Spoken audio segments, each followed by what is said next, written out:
بسم الله الرحمن الرحيم. سيعلم الذين ظلموا أي منقلب ينقلبون. ہائے 8 شوال یوم البقی، کہ جس دن میں جنت البقی کی مزارات مقدسہ کو گرا دیا گیا، جس دن میں جنت المعلیٰ کی مزارات کو ویران کر دیا گیا۔ وہ مزارات جو اللہ تبارک و تعالیٰ کی رحمت و مغفرت اور برکت کے مقامات ہیں، وہ مزاریں جو ملائکہ، انبیاء اور اولیاء کی زیارت گاہیں ہیں، جنہیں آل سعود نے، کہ جو آل یہود ہیں، منہدم کیا۔ تو سوال پیدا ہوتا ہے کہ ان کی فکر کیا تھی، ان کا عقائد کیا تھے، کس بنیاد پر انہوں نے یہ ظلم ڈھایا ہے۔ تو تاریخ میں یہ ملتا ہے کہ یہ ابن تیمیہ کے عقائد کے معتقد ہوئے۔ ابن تیمیہ کون ہے؟ یہ احمد ابن تیمیہ ہے، جس کا نام 661 سے لے کر 728 ہجری قمری میں شام میں شہر حران میں پیدا ہوا، اور بالآخر یہ یثرب میں اور ادھر آیا۔ اس کے نظریات بالکل اسلام، مسلمین، قرآن اور دین کے خلاف تھے۔ اس کے مشہور نظریات میں سے یہ نظریہ ہے توحید۔ نمبر 1، توحید کے بارے میں دیکھیں۔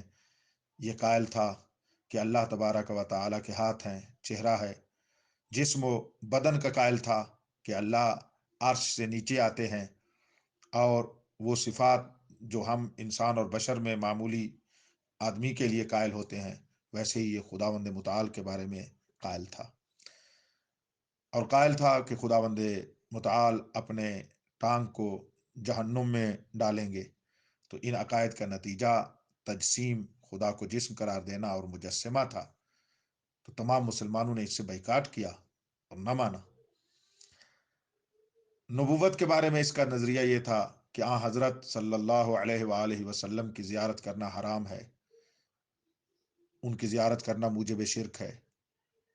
نمبر 3، اولیاء اللہ، ائمہ معصومین علیہ الصلوۃ والسلام کے بارے میں کہ ان سے بارگاہ خدا میں توسل کرنا حرام ہے، ان کو اللہ کی بارگاہ میں اپنا وسیلہ قرار دینا جائز نہیں ہے۔ اسی طرح نمبر 4 پر یہ قائل تھا کہ ائمہ معصومین اور اولیاء اللہ سے استغاثہ کرنا حرام ہے، ہم ان کو مدد کے لیے نہیں پکار سکتے، جبکہ وہ خدا کی طرف سے مدد الہی ہے۔ جبکہ مزار پیغمبر اسلام کی زیارت کرنا یہ موجب قرب خدا ہے، اللہ کا نزدیکی بندہ بن جاتا ہے انسان۔ معصومین اولیاء اللہ کی مزارات سے خدا کا قرب حاصل کرتا ہے۔ اسی طرح اس کا نظریہ تھا کہ مزارات بنانا حرام ہے، مزارات کو آباد کرنا جائز نہیں ہے، بس یہ ایسے ہی ویران رہ جائیں۔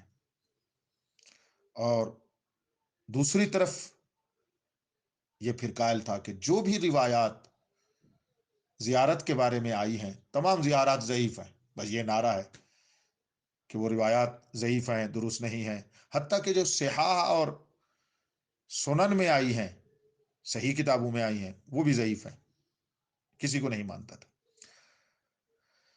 اور ایک دوسری طرف اس کو دیکھتے تھے، امیر المومنین حضرت مولا علی علیہ الصلوۃ والسلام کے فضائل کا انکار کرتا تھا، منکر تھا، حتیٰ کہ وہ فضائل جو صحاح اور سنن میں ہیں وہ بھی ٹھیک نہیں ہیں، ان میں نقل ہوئے ہیں، تمام کا انکار کرتا تھا۔ شفاعت حضرت کا منکر تھا، منکر شفاعت تھا، اور جو مومن مسلمان دنیا سے چلا جائے اس کی فاتحہ خوانی کو جائز نہیں سمجھتا تھا۔ اور احکام شریعہ میں فروعات میں تو پھر اس کے عجیب عجیب نظریات ہیں، جو کتابیں اس کے لیے بھری پڑی ہیں۔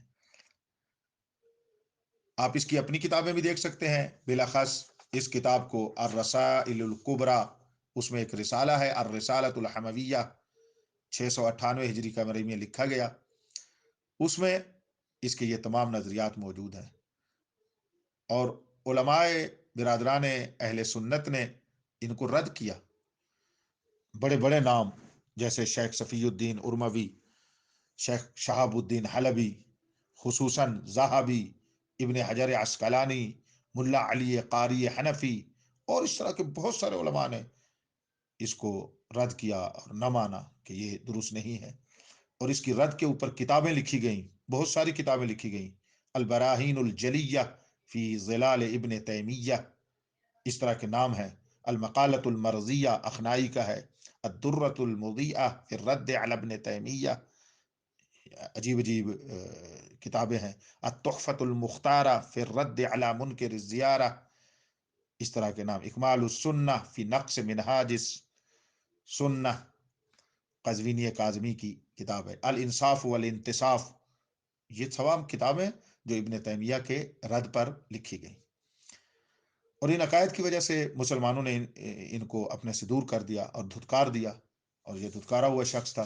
400 سال اس کا کوئی نام نشان اور اس کے عقائد کا اہل سنت میں کوئی زیادہ نام نہیں ملتا تھا، کچھ لوگ تھے گوشہ کنار میں رہنے والے، یہاں تک کہ 12ویں صدی ہجری میں محمد ابن عبد الوہاب پیدا ہوا، یہ 1115 سے لے کر 1207 تک رہا ہے دنیا میں، اور اس نے پھر آ کر ابن تیمیہ کو زندہ کیا، اس کے نظریات کو اور اس کے باطل نظریات کو زندہ کر کے اپنا مذہب بنایا بنام وہابیت، اور یہاں سے وہابیت شروع ہوئی۔ اب کیا ہوا کہ مزارات گرائی گئی، کس نے گرائی؟ ہم تو کہہ رہے ہیں آل سعود نے۔ یہ کیا ہوا؟ ادھر یہ تھا کہ آل سعود حکومت کے خواہاں تھے، عثمانی حکومتوں کے ساتھ لڑ رہے تھے، ان کو کوئی بڑی فتح نصیب نہیں ہو رہی تھی، ان کے پاس کیونکہ ایک بنیاد نہیں تھی، ایک نظریہ نہیں تھا بنیادی طور پر، تو یہاں پر آ کر محمد ابن سعود جو آل سعود کا ایک بادشاہ تھا، اس کی ملاقات ہوئی محمد ابن عبد الوہاب سے، اور بس اس میٹنگ کے بعد انہوں نے کہا بادشاہت ہماری، مذہب تمہارا، اور ابن تیمیہ کے نظریات تیرے نام پر وہابیت کے نام پر پھیلیں گے، بس حکومت آل سعود کی ہو گئی، نظریہ اور اعتقادات اور فکر ابن تیمیہ کی عبد الوہاب کے نام سے آئی، کہ وہاں سے وہابیت ہو گیا، اور انہوں نے مل کر پھر جو ظلم شروع کیے، ان کے 2 نعرے مشہور تھے، ایک تکفیر المسلمین، جو ہمارے نظریے کا قائل ہے وہ مسلمان ہے، جو ہمارے نظریے کا قائل نہیں ہے وہ کافر ہے، ان کو کافر قرار دو۔ لہذا یہ جملہ تاریخ میں لکھا ہے، ادخل فی الوہابیہ وإلا فالقتل لک والترمل لنسائک والیتم لأطفالک، وہابیت میں داخل ہو جاؤ ورنہ قاتل تمہارا مقدر ہے، عورتیں تمہاری بیوہ ہو جائیں گی اور بچے تمہارے یتیم ہو جائیں گے، یہ تمہارا مقدر ہے، یہ نعرہ لگایا، اور یہاں سے دہشت گردی مسلمانوں میں آخری دنیا میں عام ہوئی، یہاں سے ٹیررزم ہوا۔ تو حکومت آل سعود کی، نظریہ عبد الوہاب کا یعنی وہابیت، یہ دونوں ملے تو ایک اسلام کا کریہ چہرہ سامنے آتا ہے، یہ اسلام اور مسلمین کو بدنام کرنے کے لیے پیدا ہوئے، اور ان کی غرض ہی یہی تھی۔ اس وہابیت کے خلاف برادران اہل سنت نے بھی 40 کتابیں جو میں نے دیکھی ہیں وہ لکھی گئی ہیں، آپ اندازہ کریں 40 کتابیں وہابیت کے خلاف، اور تجرید و سیف الجہاد لمدعی الاجتہاد شیخ عبداللہ شافعی کی کتاب ہے، الصواعق الردود علامہ عفیف الدین حنبلی کی کتاب ہے، مجموعۃ اجوبۃ و ردود علماء 4 مذہب کے علماء، حنفی، مالکی، شافعی اور حنبلی، تمام نے مل کر ان کی مخالفت کی، وہابیت کی، اور کتنے کتنے کتابیں لکھی، المقالات الوفیہ فی الرد علی الوہابیہ شیخ حسن کی کتاب ہے، آپ ان کو ملاحظہ کریں۔ علماء اہل تشیع میں امامیہ میں انہوں نے بھی کتابیں لکھی، جن میں سر فہرست شیخ محمد حسین کاشف الغطا رحمۃ اللہ علیہ، الآیات البینات فی قمع البدع والضلالات، پھر ان کے بیٹے نے آ کر کتاب لکھی الآیات الجلیہ فی رد شبہات الوہابیہ، اور ادھر سید محمد امین آمولی رحمہ اللہ نے کتاب لکھی کشف الارتیاب، اور اخیراً 1400 ہجری قمری میں، آج سے 40 سال پہلے، تقریباً 50 سال پہلے، شیخ محمد جواد مغنیہ نے کتاب لکھی ہذہ ہی الوہابیہ، یہی وہابیت ہے، ان کو رد کیا، مسلمان ان کو نہیں مانتے، برادران اہل سنت اس کی قائل نہیں ہے، انہوں نے ان کا چہرہ بھی غلط دکھایا، اسلام کا چہرہ بھی غلط دکھایا، مسلمانوں کو دنیا میں منفور کر دیا ان لوگوں نے اپنے باطل عقائد سے، اور غلط اعمال سے، ٹیرورسٹ سے، کیونکہ جب علم نہ ہو، جہالت ہو، تو آگے دہشت گردی ہی ہوتی ہے نا، اور کیا ہوتا ہے؟ جہالت کے ساتھ یہ جو آ جائے تو یہی کچھ ہوتا ہے نا، اور یہ وہاں سے چلے اور ابھی تک یہی حال ہے۔ اب سوال یہ ہے کہ ان کا اغراض و مقاصد کیا تھے؟ یہ آل رسول، آل یہود کے ساتھ مل کر ان کے مقاصد کیا تھے؟ تو انتظار فرمائیے، آئندہ گفتگو میں ان کے مقاصد اور اغراض سے پردہ اٹھائیں گے اور بتائیں گے، اور ہم ان کے اغراض و مقاصد کے خلاف کھڑے ہوں گے۔ اب جو بات کرنا چاہتا ہوں وہ یہ ہے کہ آؤ مسلمانوں، 8 شوال منائیں۔ یہ بہت نبی اکرم کے لیے دکھ کا دن ہے، اسلام کے لیے دکھ کا دن ہے، مسلمانوں کے لیے دکھ کا دن ہے۔ یہ دن بہت بڑا اسلام کے لیے مصیبت کا دن ہے۔ آئیں اس کے خلاف پرامن احتجاج کریں، اس دن کو منائیں، مطالبہ کریں، کس جرم میں تم ظالموں نے یہ ظلم کیا؟ کیوں مزارات مقدسہ کو گرایا؟ کیوں منہدم کیا؟ تم نے کیوں اتنی بچوں کو سر قلم کیے؟ تم نے ناموس مسلمین کی عصمت دری کی، تم نے صالحین کو قتل کیا، علماء کو شہید کیا، تم نے اولیاء اللہ کو کا خون بہایا، رگیں کاٹی، سر کاٹے، کس جرم میں؟ او 8 شوال کو منائے۔ فقط ائمہ مسلمین ہی نہیں، اور اصحاب کتنا، آپ جا کر تاریخ پڑھیں انہوں نے کیا کیا ہے۔